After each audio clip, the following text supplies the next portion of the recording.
많은 비가 내림에도 불구하고 주님 만나는 것을 귀중하게 여기고 주님 만나기 위해서 빗속을 뚫고 오신 여러분들에게 하나님의 평강과 위로가 충만하길 주님의 이름으로 축원합니다.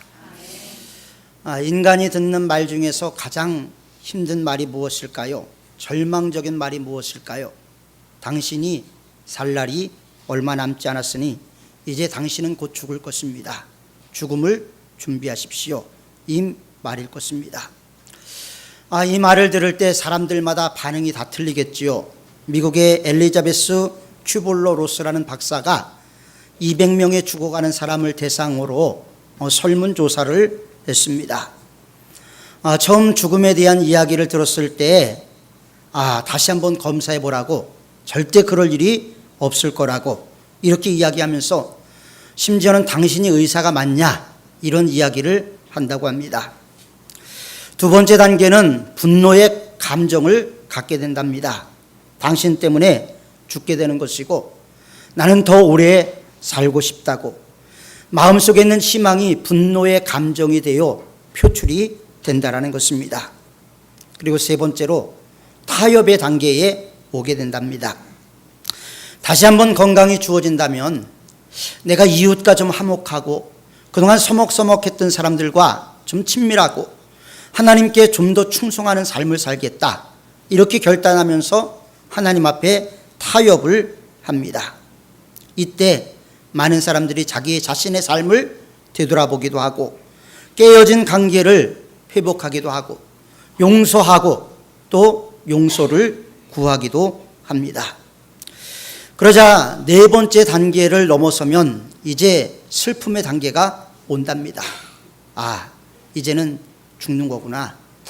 그동안 내가 가졌던 모든 것을 잃어버리는구나. 그동안 성취해 왔던 것, 그동안 맺어왔던 모든 관계가 전부 끊어지는구나. 이것을 직감하고 이제 낙심을 하게 된답니다. 그리고 이 단계가 넘어가면 다섯 번째 단계인데 이제는 죽음을 현실로 받아들이면서 이제는 정말 죽는구나. 그러면서 마음속에 조금이나마 평안을 되찾는 시기가 온다라는 것입니다. 육체적으로나 정신적으로 안정을 찾는 것이 이 다섯 번째 기간이라는 것이죠. 죽음이라는 것은 아무리 포장을 해도 아름다운 것은 아닙니다. 왜냐하면 저주의 상징이기 때문입니다. 혹시 여러분들 가운데서 식물 인간을 신방해 본 적이 있으십니까? 기계에만 의존해서 살아가면서 아무 반응도 없고 움직임도 없고 언제 죽을지 모르나 그러나 서서히 죽어가고 있는 사람들 곁에서 환자를 돌보고 있는 식구들의 마음은 말로 형용할 수가 없을 것입니다. 살아있지만 의사소통이 안 됩니다. 그러면서 삶을 마무리해야 되는 사람이죠. 이런 모습을 보면서 우리는 진짜 인생이라는 게 뭐냐? 우리의 삶이라는 게 뭐냐?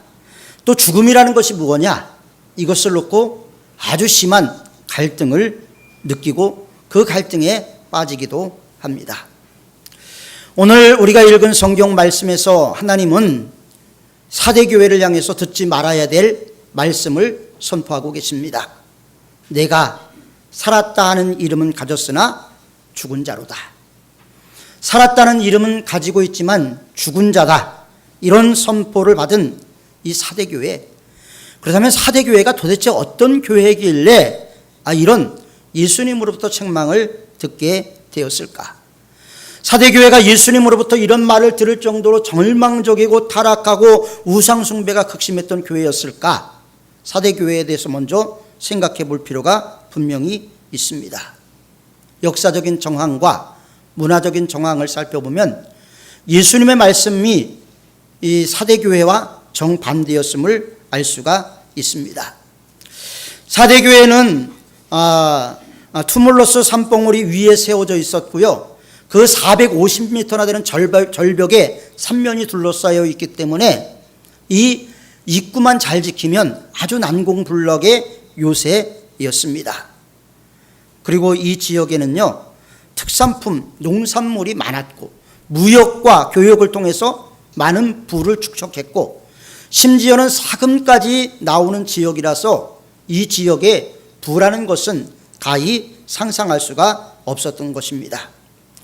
그래서 이 교회는 여유가 있는 교회였고 평화를 누리는 교회였고 교회가 즐거움에 가득한 교회였음을 우리가 볼 수가 있습니다. 이단으로 인한 어려움이나 교회의 분쟁도 없는 교회였습니다. 그냥 즐겁고 재밌게 신앙생활하는 교회였는데 이 교회를 향해서 예수님이 하신 말씀은 살았다는 이름은 가졌으나 죽은 교회라는 거죠. 여느 교회처럼 다양한 프로그램도 있고 모든 것이 잘 꾸려가는 교회였음에도 불구하고 사람들이 볼 때는 저 교회 참 좋은 교회다 이런 평을 들었음에도 불구하고 예수님의 눈에는 살았으나 죽은 교회가 되었던 것입니다. 아마 살아있는 교회, 이 말은 주위에 있는 교회나 사람들로부터 들은 소리였을지도 모릅니다. 참 사대교회는 굉장히 헌금도 많이 나오고 성도들의 사랑도 넘치고 참 다가회도 많이 하고 성도들이 참 즐거움을 가득한 것 같아.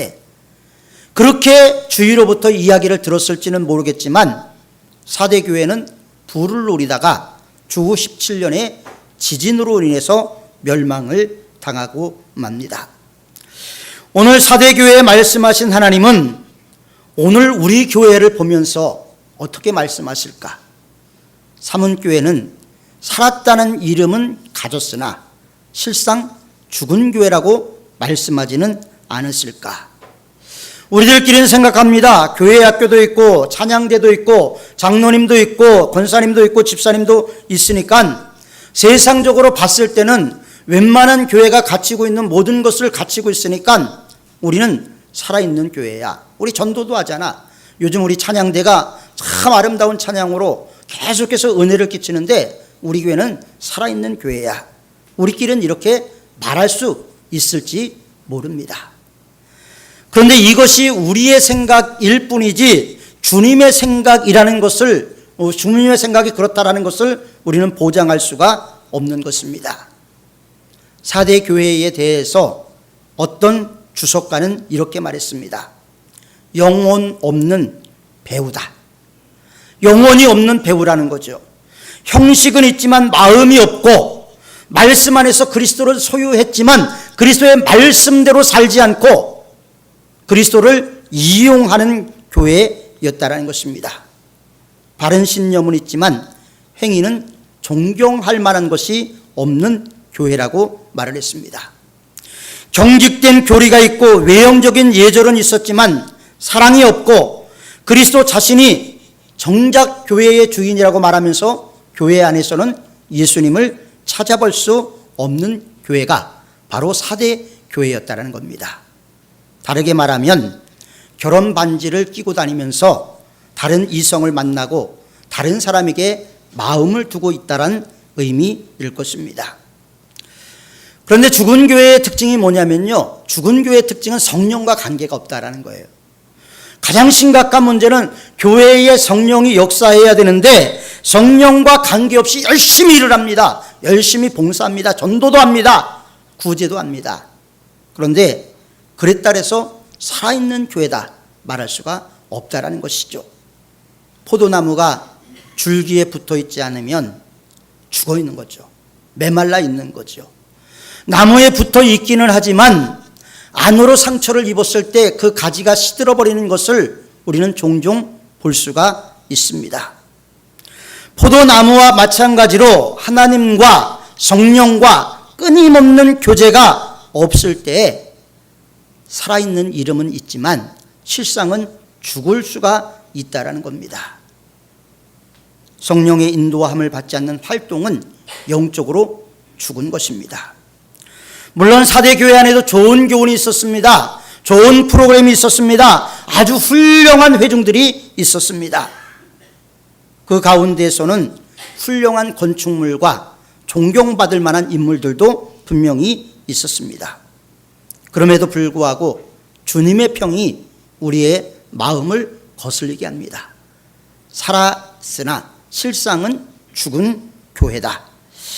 왜입니까? 성령과 관계없는 열심, 성령과 따로따로인 열심은 하나님께서 기뻐 받으시는 것이 아니기 때문입니다. 행위가 나쁜 것은 아니지만 그 행위가 성령의 인도함을 받는 행위냐, 내 열심이냐에 따라서 달라질 수가 있기 때문입니다. 초대교회들 중에서 성령과 관계없이 열심히 일했던 교회들이 많이 있습니다. 버가모 교회가 그랬어요. 버가모 교회는 뭐냐면 편안하게 믿자. 아이고 전도하는 것도 귀찮고 힘드니까 이런저런 핑계 대고 편안하게 믿자. 이게 버가모 교회였습니다. 그 결과 버가모 교회는 본질을 잃어버리고 말았습니다. 또한 두아디라 교회는 어땠습니까? 음행을 용납했습니다. 교회의 본질을 그 음행으로 말미암아 잃어버리고 말았습니다. 그렇지만 교회 전체가 흔들리지는 않았습니다. 부분적으로 그런 모습들이 있기는 했지만 교회 전체가 흔들리지 않았고 교회 전체가 죽어간다라는 4대 교회와 같은 평가를 듣지는 않았습니다. 4대 교회가 죽어가게 된 것은 그 조직 속에 있었습니다. 교회에 잘못된 교훈이 들어오면요, 장로님들이나 지각이 있는 분들이 이건 성경에서 아닌 것 같다 이렇게 이야기하면서 그것을 분별해내, 그래서 이단을 배척해 낼 수가 있기 때문에 교회가 심하게 흔들리지는 않습니다. 그러나 제도 안에 사단의 영이 들어오면 교회는 서서히 눈에 보이지 않게 무너질 수밖에 없는 것입니다. 성도들을 무기력하게 만들죠. 이게 사단이 하는 일입니다. 무기력하면서 점점 하나님의 일보다 세상 일들이 더 사랑스럽고 더 즐거움을 누리게 되는 것입니다. 그러면서 교회의 성장도 사라지고 생명력 자체를 잃어버리게 됩니다. 또한 주님의 영광과 이름을 드러내는 일도 복음을 증거하고자 하는 도전도 없으며 하나님의 뜻에 열심으로 헌신하고자 하는 그런 열정도 사라져버리고 맙니다. 사명도 느끼지 못하고 교회에 와서 가려운 데만 긁다 돌아가곤 맙니다. 이것이 바로 죽은 교회의 실상이요, 죽은 교회의 모습인 것입니다.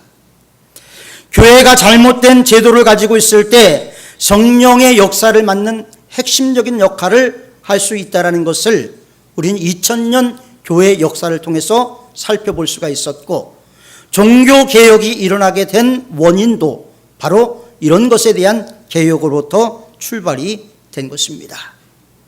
예수님이 이 땅에 왜 오셨습니까? 여러분, 그것을 꼭 기억해야 됩니다.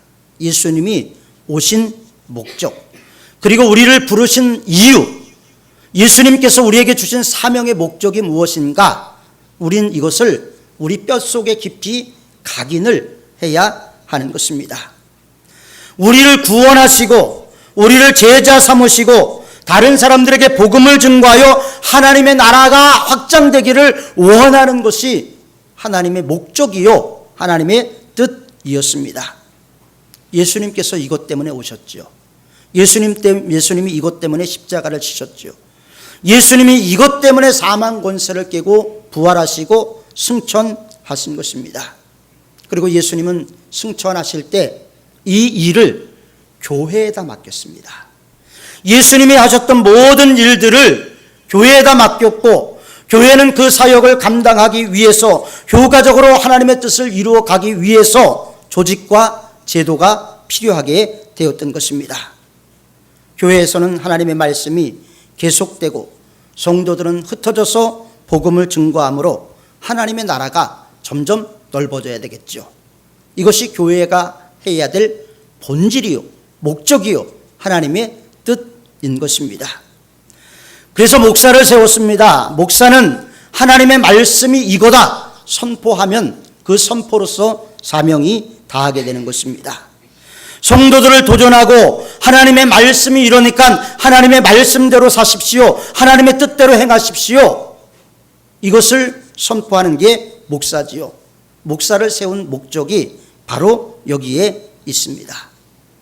여러분들이 성령 충만 받을 수 있도록 도전하는 것도 목사의 일이겠지요. 그렇다면 목사의 일에 조금 등한시한 모습도 제 자신이 있다는 것을 알게 됩니다. 장로도 마찬가지입니다. 장로를 세우는 이유가 어디 있습니까? 교회에 약하고 어려운 교인들을 돌보고 교인들의 행실을 감독하고 잘못된 것을 바로잡고 성도들이 올바르게 하나님 잘 믿도록 도전하고 양육하고 이끌어주는 것이 장로의 역할입니다. 그렇기 때문에 장로님들은 교회의 성도들의 본이 되어야 됩니다. 장로라는 것은 연륜이 오래됐으니까, 나이가 됐으니까 장로가 되는 게 아닙니다. 교회에 큰 공헌을 세웠으니까 장로가 되는 것도 아닙니다. 열심히 봉사해서 명예로 주어지는 것이 장로가 아닙니다. 교회를 향해서 말씀하시는 하나님의 음성을 민감하게 들을 수 있는 사람들이 장로가 되어야 되는 거죠. 교회의 중심에서 하나님의 뜻이 무엇인가, 하나님이 무엇을 원하시는가, 하나님의 은혜 가운데 우리 교회가 어떻게 세워져야 할 것인가, 성령께서 원하시는 대로 행하는 것, 이것이 장로의 역할입니다. 이것이 이루어지지 않을 때는 2000년 교회 역사가 보여주듯이 교회를 타락시킬 수 있는 직분이 될 수가 있는 것이죠. 권사도 마찬가지입니다. 집사도 마찬가지입니다. 봉사를 위한 직분인데 교회에 출석을 잘한다고, 오래 다녔다고, 열심히 봉사했다고 임명한다면 교회의 본질로 나가는 데서 장애물이 될 수가 있는 것입니다. 직분을 세우는 것은 참된 섬김과 봉사를 위해서 세우는 것이죠. 그런데 더 중요한 것은 성령의 인도함을 받는 사람들이 직분자가 되어야 하는 것입니다. 어떤 제도든 완벽한 것은 없습니다. 그러나 관심을 가져야 되는 것은 교회들마다 직분을 세우려고 노력을 하죠. 누구를 세워야 되느냐, 언제 세워야 되느냐, 몇 명을 세워야 되느냐, 이걸 놓고 고민하는 동기들을 보게 됩니다. 그게 중요한 게 아니고 성령의 음성에 민감한 직분자가 나와야 되는 것이죠.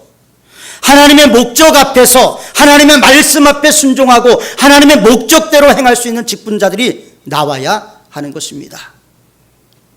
이러니까 하지 말고 저러니까 하지 맙시다. 하나님의 영광을 위해서 힘들고 어렵지만 해봅시다. 이것과는 정반대의 모습이 될 수가 있는 것입니다. 직분은 명예직이 아닙니다. 섬김의 자리, 헌신의 자리, 겸손의 자리인 것입니다. 성령께서 교회에게 하시는 말씀을 가장 잘 들을 수가 있어야 되는 것이 직분자들입니다. 그래야지 성령께서 움직이시는 거예요. 성령께서 움직이지 않으면 그 교회는 겉모양만 갖고 평가되는 게 아니라 죽은 교회라고 말씀을 하고 있는 거죠. 왜냐하면 아까 말씀을 드렸듯이 나무가 겉모양은 멀쩡해도 안에 벌레가 먹으면 그 가지가 시드른 것처럼 마찬가지가 되는 거예요. 사랑하는 성도 여러분, 오늘날 직분 때문에 한국교회와 세계교회가 타락을 했습니다. 이것을 이용해서 사단이 교회를 많이 어렵게 만들었고 직분 때문에 많은 사람들이 시험을 당하게 됩니다. 신앙이 바로 세워지지 않고 직분을 받는다라는 것은 엉뚱한 기준을 가질 수가 있는 거예요. 우리의 목표와 우리의 기준이 무엇입니까? 우리의 생각, 우리의 판단이 아니라 성경과 성령의 인도함을 받는 것이 가장 중요한 것입니다. 만약에 이것이 없이 우리가 계획하고 실천한다라는 것은 하나님의 영광이 아니고 오히려 마귀를 기쁘게 할 수도 있는 것입니다. 또 성령의 음성을 듣지 못하게 만드는 것이 될 수가 있지요. 또 성령의 음성을 가장 듣지 못하게 하는 것이 제도와 간섭입니다. 무엇이든지 반복하다 보면요, 습관이 돼요. 익숙해집니다. 나도 모르게 하나님에 대해서 헌신하게 되고 섬김에 되고 이것에 대해서 감사하기보다는 남을 판단하는 위치에 올라오게 됩니다. 습관은 어떤 의도로 생기는 것이 아니고 꾸준히 반복해서 하다 보면 몸에 배이게 되는 것이죠. 그러나 성령께서 그 가운데 역사하시면 이 간섭에서 우리가 어느 정도는 탈피할 수 있지만 그것이 되지 않을 때 우리는 하나님의 음성보다는 내 안의 음성을 듣게 되고 내 안의 음성이 성경 로마서에 의하면 바로 육체의 생각이요 육체적인 것이라고 말하고 있는 것을 보게 됩니다. 사대 교회가 멸망된 이유는 취약한 부분 때문이 아니었어요. 사대 교회는 삼면이 450m의 높이에 있는 난공불락의 요새였어요. 그러니까 문만 지키면 정복할 수 없는 곳이었습니다. 그렇기 때문에 입구만 지켰지 보초를 세우지 않았습니다. 적이 그것을 이용해서 450m의 높이의 절벽을 밧줄을 타고 올라가서 그 성을 점령을 하게 됩니다. 바로 장점을 이용해서 이 사대가 무너지게 된 것이죠. 우리의 삶에도 장점이 있고 단점이 있습니다. 장점을 하나님께서 기름 부어서 더 크게 사용할 수 있도록 만들어가는 것도 중요하고 우리의 단점을 고쳐서 하나님의 뜻대로 우리가 온전히 행할 수 있도록 만들어가는 것도 중요한 것입니다. 가장 잘할 수 있다고 생각하는 부분, 습관적인 부분들이 내 삶을 무너뜨리고 교회를 무너뜨릴 수가 있게 되는 것입니다. 예배도 습관이 되면, 신앙생활도 습관이 되면, 헌금도 기도도 습관이 되면 가장 아름답고 가장 익숙한 것이 하나님 앞에서 가장 타락한 것이 될 수가 있다는 것이죠. 하나님 없이 행하는 모든 것을 성경은 죄로 규정을 하고 있습니다. 하나님 없이 행하는 모든 일, 하나님 없이 행하는 모든 계획에 대해서 성경은 분명히 죄라고 정의를 하고 있습니다. 이 시대의 예언자라고 불리워지는 토저 목사님은 예배인가 쇼인가 이런 책을 썼습니다. 이 책에 보면 4대 교회에 대해서 이런 부분이 조금 나옵니다. 과거에 집착했던 교회였다는 겁니다. 성령과 교제에서 떠난, 그리고 과거와 전통에 집착했던 교회가 바로 4대의 교회였다는 것이죠. 형식은 있습니다. 우리도 교회라는 형식은 있습니다. 그러나 그 형식을 채울 영적인 능력이 없는 교회가 바로 4대 교회였다. 그렇다면 우리도 형식은 있지만 그 형식을 채울 수 있는, 그 형식을 생명력으로 만들어가는 하나님의 역사가 있느냐, 한번 생각해 봐야 되지 않겠습니까? 우리는 지금 바르게 믿는 것인가? 우리는 진짜 하나님 앞에 바르게 서 있는 것인가? 우리는 핑계될 수 있습니다. 여러 가지 이유를 댈 수 있지만 하나님은 그것을 용납하지 않으신다라는 것입니다. 때로는 제가 그런 부분이 많이 힘이 듭니다. 성도들의 삶이라는 걸 보면 뻔히 알잖아요. 목사의 입장에서 보면 얼마나 힘들고 지치게 살다 이 자리에 오셨습니까? 다 알고 있어요. 그런데 성경대로 사십시오, 말씀대로 행하십시오, 계속 외쳐야 되는 제 자신이 어느 때는 비참하게 느껴질 때도 있습니다. 그러나 제 이야기가 아니고 성경 말씀이에요. 하나님의 말씀이기 때문에 직분상 안 할 수가 없는 이게 목사의 위치인 것입니다. 우리가 미래에 대해서 생각하고 하나님이 우리 교회에 대해서 은혜로 채워주시기를 위해서 기도하는 것 얼마나 중요합니까? 교회를 위해서 여러분 얼마나 기도하십니까? 이 지역의 복음화를 위해서 우리가 진정 얼마나 기도하고 있습니까? 형식적인 외형이 아니라 그 외형을 채울 하나님의 능력을 우리가 얼마나 구하고 있습니까? 하나님 살아계시다고 여러분 믿어서 이 자리에 나왔잖아요. 나의 소망은 하나님밖에 없다라고 믿고 이 자리에 나왔지 않습니까? 하나님만이 전능하신 분이라는 걸 믿고 이 자리에 나오셨지 않습니까? 그런데 왜 삶에는 그 하나님이 없습니까? 교회에서는 하나님이 전지전능해 보이는데 교회 문 밖에만 나가면 왜 그렇게 하나님이 초라해 보이고 하나님이 약하고 작은 존재로 보이게 되는 것입니까? 만약에 우리의 삶이 그랬다면 그리스도 안에서 나는 죽은 자가 되는 것이고, 우리 교회가 그랬다면 우리 교회는 살았다는 이름은 가졌으나 실상은 죽은 교회가 되는 것입니다. 말씀 그대로 순종하고 헌신하는 마음이 없다면 이미 살았으나 죽은 것이나 마찬가지죠. 도전의식도 없고 변화도 거부하고 자기 생각과 자기 기준에 맞춰져 있는 신앙생활을 하나님은 우상숭배로 규정을 하고 있습니다. 아니요, 하나님 믿지 않습니까? 그런데 성경은 그것을 우상숭배라고 말하고 있습니다. 에스겔서 주일 찬양 예배마다 우리가 이야기하잖아요. 하나님 성전에서 우상숭배하는 이스라엘의 장로들을 봤지 않습니까? 성령께서 사제교회를 죽은 자리에서 일어나라고 말씀하고 있어요. 이 말씀이 오늘 저와 여러분을 향해서, 아니 우리 교회를 위해서 하시는 말씀은 아닐까요? 삼은교회, 너희 교회는 이미 살았다고 하지만 죽은 교회다.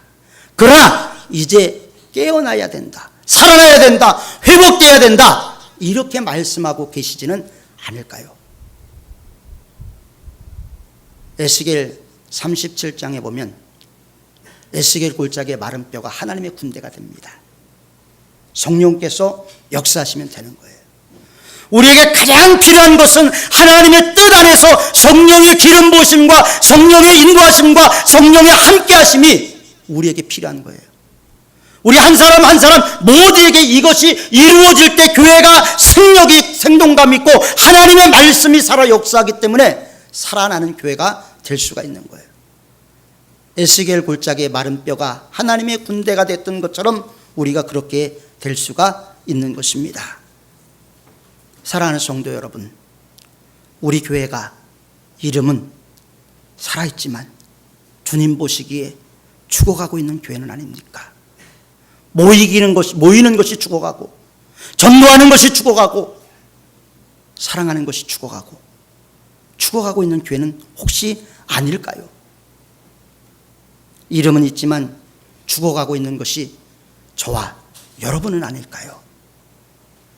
사랑의 고백과 함께 우리를 회복시켜 주시는 하나님 앞에 나갑시다. 전능하신 하나님 앞에 우리 장애물을 뛰어넘고 나갑시다.